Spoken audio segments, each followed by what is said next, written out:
Spectre Vision Radio.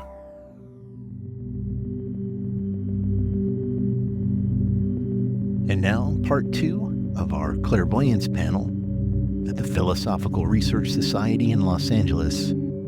You're listening to Spectre Vision Radio.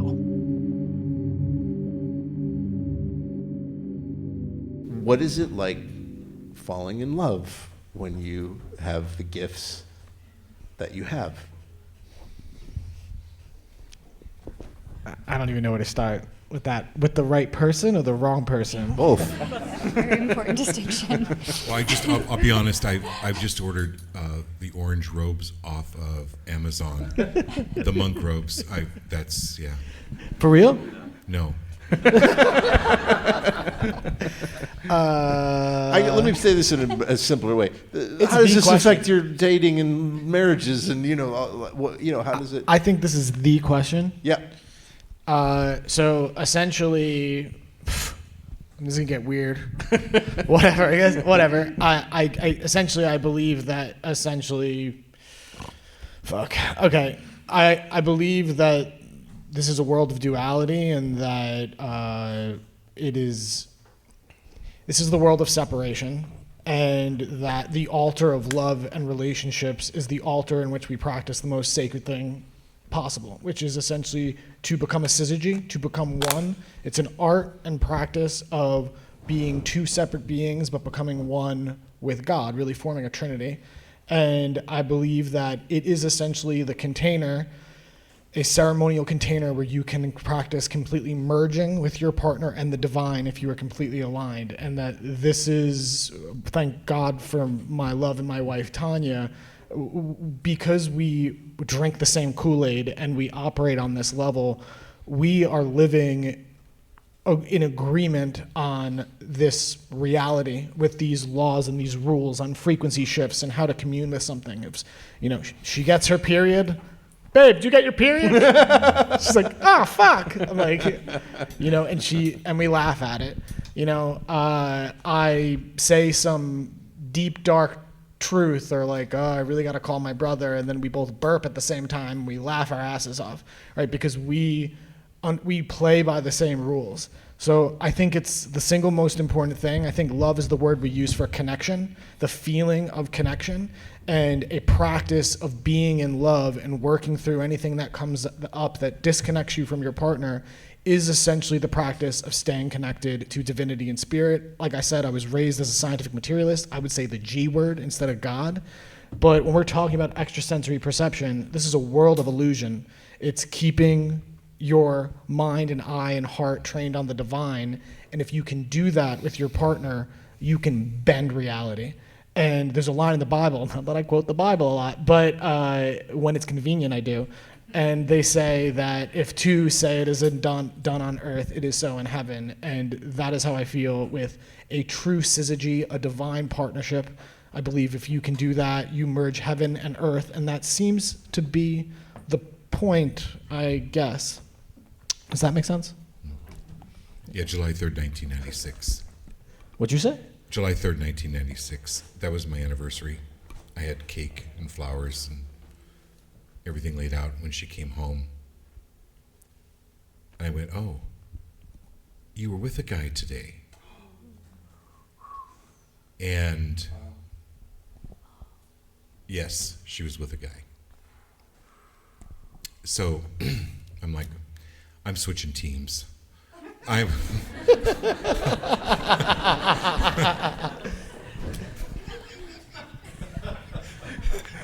It happens in both teams, I'm afraid to tell you. Yeah.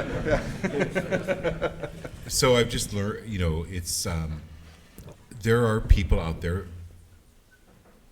There are people that you hit it off with. There are people that we all connect with, and there are people out there for all of us.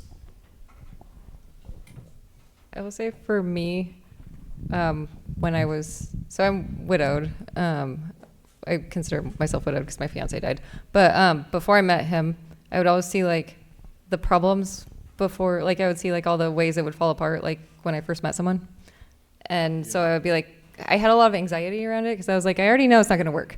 And then I met my fiance And the week I met him, I had a vision of like our life together. But I also had a vision of him drowning surfing, which is how he died. Whoa. But I didn't believe it. Did you tell him? No, I didn't believe in any of this when this was happening. Like I was the most skeptical atheist non-believer of all time. And it was actually like after his death, I had to, as my mom put it, come out as a medium, because it got so undeniably loud after he died that I like couldn't compartmentalize it anymore. And like my therapist was like, you have to like sort of live with this. And she's like, you need to live an integrated life, because like you're not going to be okay if you're like living with this secret. And she's like, you need to like deal with what this is. But yeah, when I was in a relationship with my fiance, that's like the best example I have. I was with him. He was a psychiatrist, and I would just sort of like know things about him. Thankfully, he was a lovely partner, but like I would know things about like his patients that I shouldn't know, and I didn't know that I knew them, and he was afraid I was like spying on him or like going through his phone. And he's like, "You're psychic," and he just like straight up said it, and I was like, he's like, "You're like Laura Lynn Jackson," and I was like, "Who?" Because I was like, I was very not into this, even though I had these experiences. So definitely made it challenging. But like the big thing with that was like I lived with a lot of anxiety all the time in the relationship, because I think on some level I knew he was going to die. And I would have all these dreams. I had this like recurring like nightmare over and over again that like he was going to leave me for someone else, which he didn't do. But the night before he died, I had this dream so vivid that I couldn't wake up from it, of him leaving me for someone else. And then that was and I was like I was in a bad mood when I woke up, because I was like, I had that terrible dream again. And he's like, I wouldn't do that. And I was like, I know, but I had this feeling he's going to leave me. Wow. But spiritually, but he didn't really, because I could talk to him still. But, You talk to him? I do talk to him. And, it's very, very comforting. It's helped with my grief a lot after he died. And it's really awkward now dating, because he comments on it. And it's also like, if he's like, you're going to be with that person, you're like, well, I'm watching them date someone else. So that's awkward too. Do you mind if I ask you a few more questions about this? Go for it. If you met someone now, Mm-hmm. do you know where I'm going with this? No? Go on, we'll see. And you saw a tragic ending, but you still felt love, what would you do? Well, define tragic. Like, they'll die? Because everyone will. I mean, anything. Yeah, I mean. Okay, well, like, I mean, the first person I like tried to date after my fiance died, I found like the closest person to me on Raya and like went out with him. And I had a vision one night of like this woman's face that wasn't mine, and him married to her. And then like 2 days later, he had both me and her over for a barbecue. And I was like, I was like, oh, okay, they're gonna get together. So not tragic, but I was like accepting of it. And I was like, okay, you two are gonna be together. And I tried to like encourage it instead of being jealous. It actually like helped me feel more like, what it's done is helped me feel more comfortable in relationships with uncertainty. And also the fact that like, you don't possess anyone. Like, love isn't a possessive thing. It's just like the enjoyment of the gift of someone's presence in your life. And like, it's all impermanent, and there's an infinite amount of love. And there's definitely like, it also, all the ideas we have about relationships are like sort of fall away when you're like, realize like on the other side, there's no time and there's infinite love, and like things like you need to treat your partner with respect. And like, but I would absolutely date someone even if they're gonna die. If that's Okay, the question. so related question, and this is I want to hear from you guys too. But is because I think this plays into the problem of intimacy, is how do you know the difference between your own fear and anxiety and rumination and an actual prognostication? It's a good. Well, I think it comes back to what I was saying earlier, is that we have to.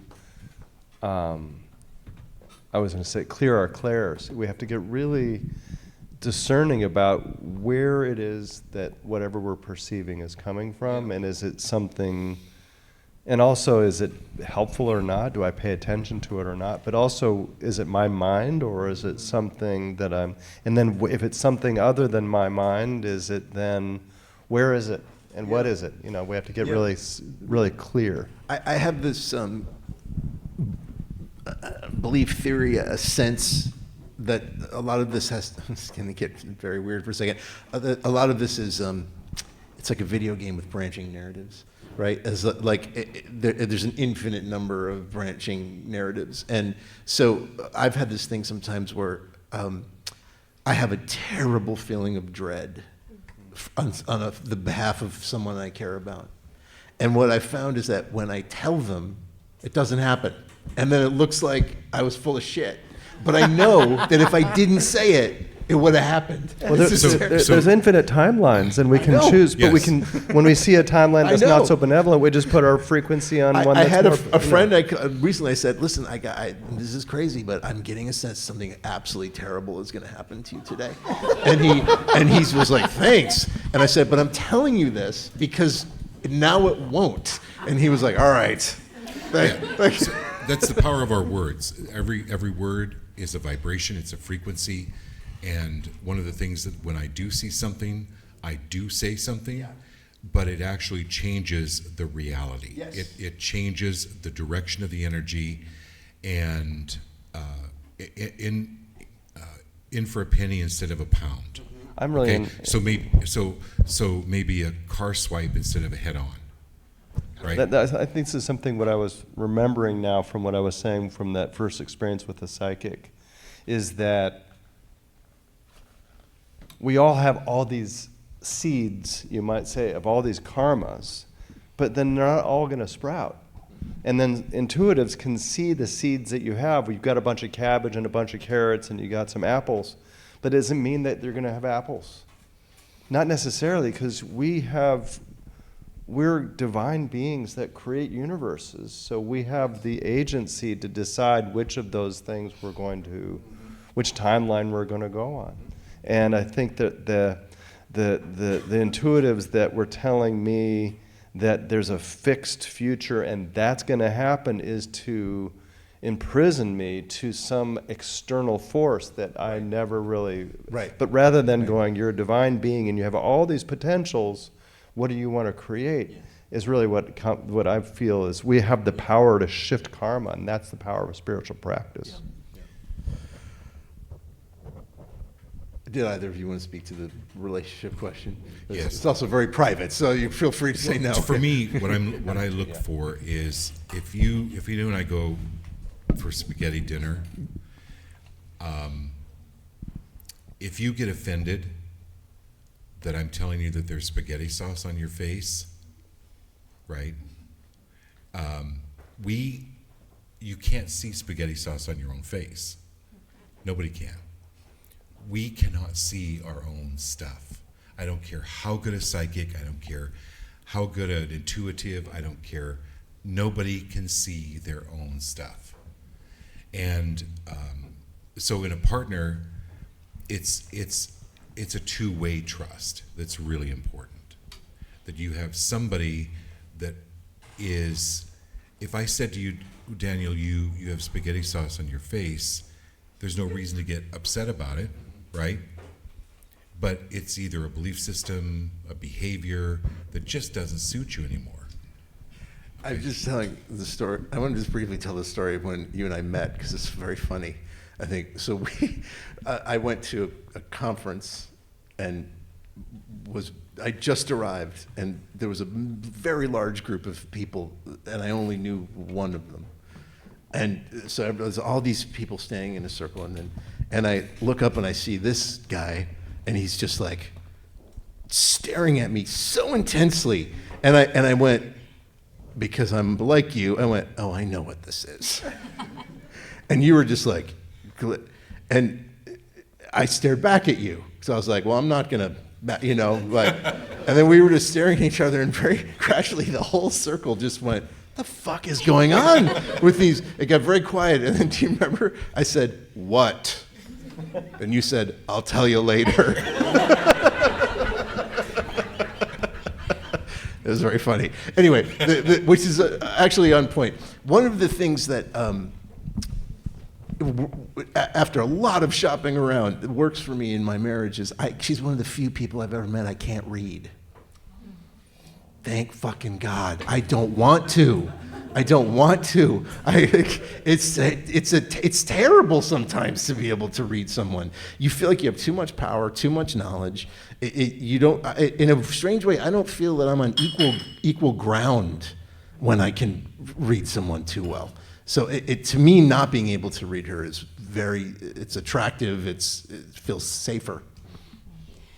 I think the one thing I would say, maybe a little bit of advice even, for years, so I can't say it was really a problem for me. I've always called myself a zebra. I struggle with my black and white side. There's a part of me that's very earthy, hippie, very, and then there's a part of me that's very structured and tailored. And with that, I kind of had attracted more wanderlust boyfriends in my life, surfers and things like that. So they were kind of always a little more open-minded too. And for a long time, I think I thought I needed another person like me. And then I met my husband, and he's totally psychic, but he's not like in this the way I am, but he's open-minded. But he's like also a total dude. And so it's kind of like, he's like a big, large man. And so it's like, and so for the longest time, I thought, I need someone who fully can understand the full experience of what I go through. Yeah.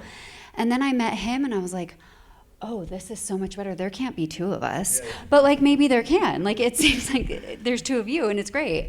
So, but like, I think for me, I don't know if maybe because my abilities are so strong or I'm so off the deep end, but that was my biggest message. There can't be two of us. And so sometimes I think, you don't need someone to fully get, and I think he does fully get me to the extent that he can, but can he? I don't know, babe, do you understand my astral traveling? I don't know, I've talked to him about it before. Every time I leave the room, I'm usually on Zoom doing a reading, and I like slam the door shut, or I come out of the room, and I'm like, how am I doing this? I don't understand. So he definitely hears all the things, but I guess that would be it, is sometimes you just need someone who loves and supports you. You don't need them to fully understand the rest of it. As long as they're cool with you, that can be immensely powerful. I think too, because I'm floating in the stars all the time. He grounds me. So I sometimes, I'd float away if you let me. And so he really keeps me on earth. And so I think it's a nice balance. I'd like to go more negative with my response. No, the one thing I want to say is, before I was now I'm a reformed fuckboy, but back in the day, when I was a wee lad, I would get very sick from having one night stands, and I think anyways, you're like kind of merging with that person. Yes. Yeah. Physically and spiritually. I think now science is proving that like women carry the DNA of the man they slept with for decades. But I would get very sick. And I think like not being with partners who had the self-awareness to understand what was going on. Because I could be like, do you have a back pain in your neck? And if they're not even aware enough of what's going on with themselves, like, no, I'm fine. What's your problem? What, you think something's wrong with my back? I'm like, no. I'm so glad you said that. This is getting very personal, but I could never do that either. And now I never thought about it, but that's probably why. It got dark. It's just too much. It's too much too fast. It's not fun. I'll tell a really fucked up story, but my Great. wife is going to be so Tanya, I'm so sorry. It's not about you. Yeah, I'm going to do it. It's really crazy. I hope this girl's not here. This is so fucked up. So after I went through, got out of the fucking jungle and had to piece back the pieces of my reality for several years. But I would train with all these teachers, and they do these attunements. Essentially what they do is they essentially give you an energetic imprint that's usually passed on to them, and this is the way the plant medicines work. So they transfer a frequency onto you through through resonance transfer. So then you start to carry these frequencies and whatever. This is allegedly what happens, and it's real in my experience. But I remember coming fresh out of the jungle. Sorry. I got right out of the jungle, and I had a one-night stand. It was my first one-night stand. And afterwards, the girl sat there convulsing in the bed uncontrollably. And I had to be like... You were that good. No, it wasn't like that. It was like she had some sort of like spontaneous Kundalini awakening, and I had to be like, okay, and like explain what's happening. Like, I just got out of the jungle. I'm so sorry. And then like, I'm gonna leave.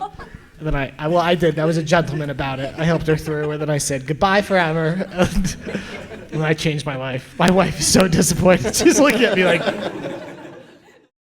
I have one last question. What advice would you each give to everyone if they are interested in cultivating this part of themselves? Intuition is about knowing our God self. And it's the tool to perceive your highest nature. Say that to the dumber.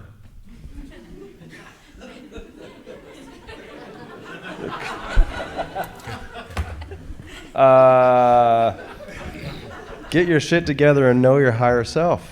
And use the spiritual work you do, doing whatever, therapy or yoga or doing walks on the beach, whatever you need to do to get your shit clear, then that is to get your intuition clear so you can perceive subtle energy to perceive your highest good and your highest path for your life. Because as we were talking about earlier, you're creating reality for yourself. You are not a victim of your future. You are creating time and futures, and you get to choose. So therefore, choose the best one, and that's where your spiritual work is, because if you can work it out inside, you don't have to live it out. And that using intuition is to perceive those things so you don't have to waste time on unnecessary karmic bullshit. That's way dumber. Thank you. Yeah. And build your brain. So if things like cross crawls, you can YouTube, look up cross crawls where you're actually integrating left and right brain hemispheres. The yoga you mentioned, the eating good, right, and exercising, but it is building your brain. It's called mind, brain, body medicine for a reason. That you're not a separate entity that is building over here. You're all one. It's all one. And so it's really important to take care of yourself. And say the name of the exercise again for people who want to. It's called Brain Gyms, GYMS. Okay. You can YouTube. You can it. Google this and You can Google it, find yeah. exercises. Brain gyms. Yep. They've been around for 35, 40 years. Some of you may are familiar with them. Is this going to bring people to your website? No, I'm just kidding. No. That was a No, joke. it's brain gyms. It's very common, Yeah. but it's about just basically crossing the left and right brain hemispheres to where you've got to build the brain. Yeah.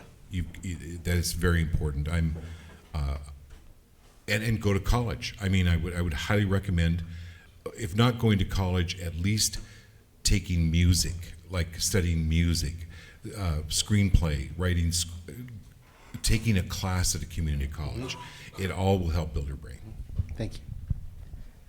I will say there's a couple things. One is, Danielle, you touched on this at the beginning, like having humility about the experience that you're having, and both like it's finding a balance between the self-trust to like trust that like what you're experiencing is a valid phenomenon, and the humility to say like we don't always know what exactly this is, but I'm doing my best to understand it. Like sitting in the discomfort of the uncertainty of what it means sometimes is one of the harder parts of like grappling with something like this. But I believe we each get spiritual gifts and awakenings for a reason, and that it comes from love, and that it isn't dangerous and it isn't scary. But you also need to think of it as a data point, not the answer, because you still live in a material reality. You still live in the world. You still have to somehow like eat and pay your rent, and you maintain your credit score if you care about that. Like you have things you have to do too as a person. So it's not just because you have another sense doesn't mean the other ones are now invalid. Like you're in a material body for a reason to have material experiences, and it can enhance it if you are responsible with it and you're open-minded to it and you're authentic with it. But it shouldn't, like, you don't have to let it like drive your life off course. If you and like a lot of times like a little goes a long way. It's funny you said the name of my fiance's psychiatry practice accidentally. Like it was called like Mind Body Medicine, and I think you threw that in there. Like there's a balance to be had between like the mind and the body. And sorry, the last thing I'll say about it is that your own like unhealed trauma can affect the translation filter. So like go to therapy, like go to actual therapy. Like if you need it, like be self-aware, like work on yourself as a person. And the more you're developed as a human being with like awareness of your like psychological stuff, then you can like, this goes back to your relationship question too. Like, you know, if you know you have like PTSD, for example, and like it's around a specific thing, you're probably going to be biased about things like that. That stuff probably isn't going to come through the filter quite right when it touches on your own. So it's like self-awareness of like the baggage you're carrying, and like having tools to cope with it can help you manage it in a balanced way. Gosh, half of what I say right now will probably be hypocritical because I'm so mean to myself half the time. Like I get signs and I'm like, oh, it's just a coincidence. And it's like slapping me across the face. It's so huge. I just have a really hard time, like all of us, it is blaring in our lives and we just still want to deny it. And like, we take clients and we're doing work and we're just still like, oh, but who knows? It's just, it gets a little old. And so I think it is real. It really is. I don't know why everyone's so afraid to talk about it in our realm. I mean, we all die. I don't understand why it's such a stigma. I really, really don't. And so I think, I guess the best advice I would give is don't deny it within yourself. There are lots of mentors and groups and people, and there's more of us than you think. Listen to your intuition, try to sense who you can, and try to learn who you can and can't talk to. I would say try not to be like me, and don't tell people that you probably shouldn't talk to. I just want to tell everyone and like force it on everybody. In hindsight, yeah, I do. I wish there are people I would have kept it from, and I wish I would have been a little more discerning of who I do and don't talk to. And I think I would advise that. I think I don't want to advise that. I wish I could say, be yourself, tell everyone, but I just don't think it's the reality that we're in, honestly.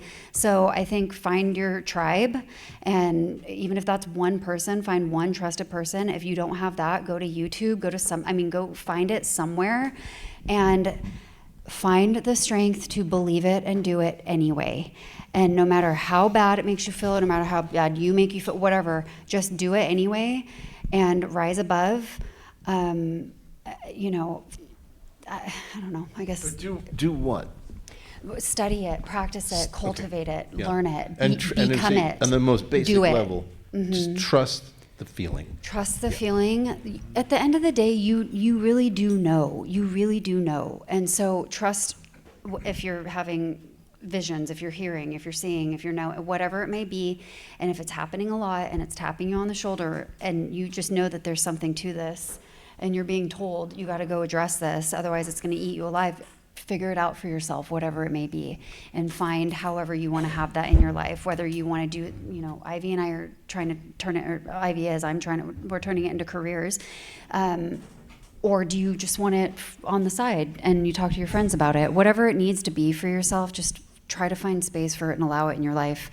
And just do your absolute best to leave the dark voices out of it, because it really is a beautiful thing and it really is a gift. And when you can let yourself go there, you're astral traveling in the heavens, and it's the most beautiful thing. And I would encourage anyone to do that. I think everyone would like to. Yeah. It's awesome over there. You should go. You all should really go over there. The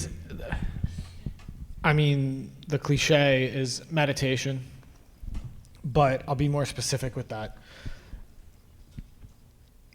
Pay attention, listen to yourself, trust yourself, and sit the fuck down and turn off all the stimulation. Sit down, stop doing everything, and just start to feel. Scan your body, go to where the sensation is, and the more you focus on the sensation, the more it will unfold. When they say it's spiritual Pictionary, it's like a story. It unfolds page by page by page by page.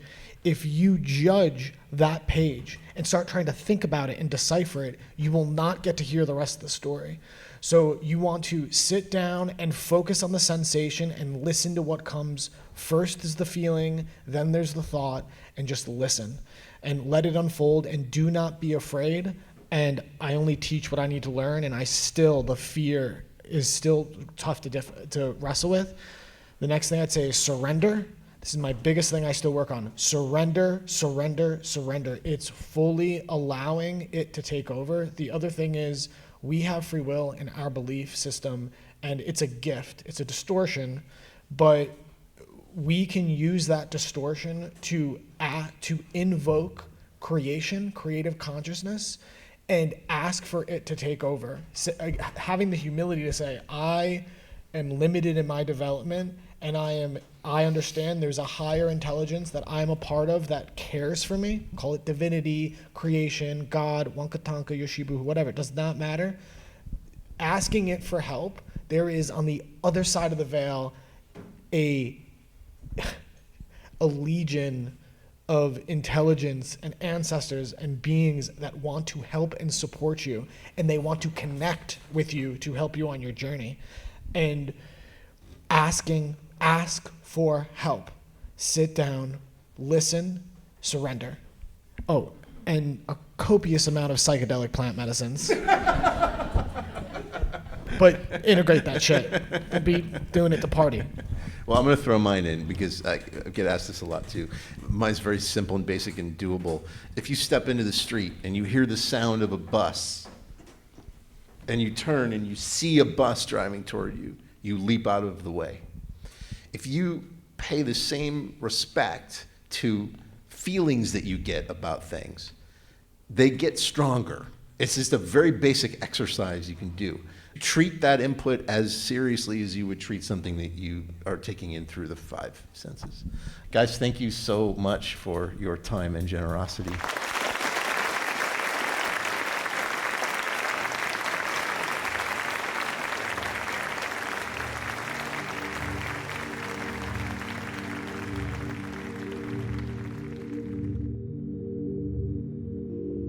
Thank you for listening to our Clairvoyance panel, recorded live at the Philosophical Research Society in Los Angeles, California. I'm Daniel Noah. You're listening to Spectre Vision Radio. For more programming at the intersection of the arts and the uncanny, visit us at www.spectrevisionradio.com. See you there.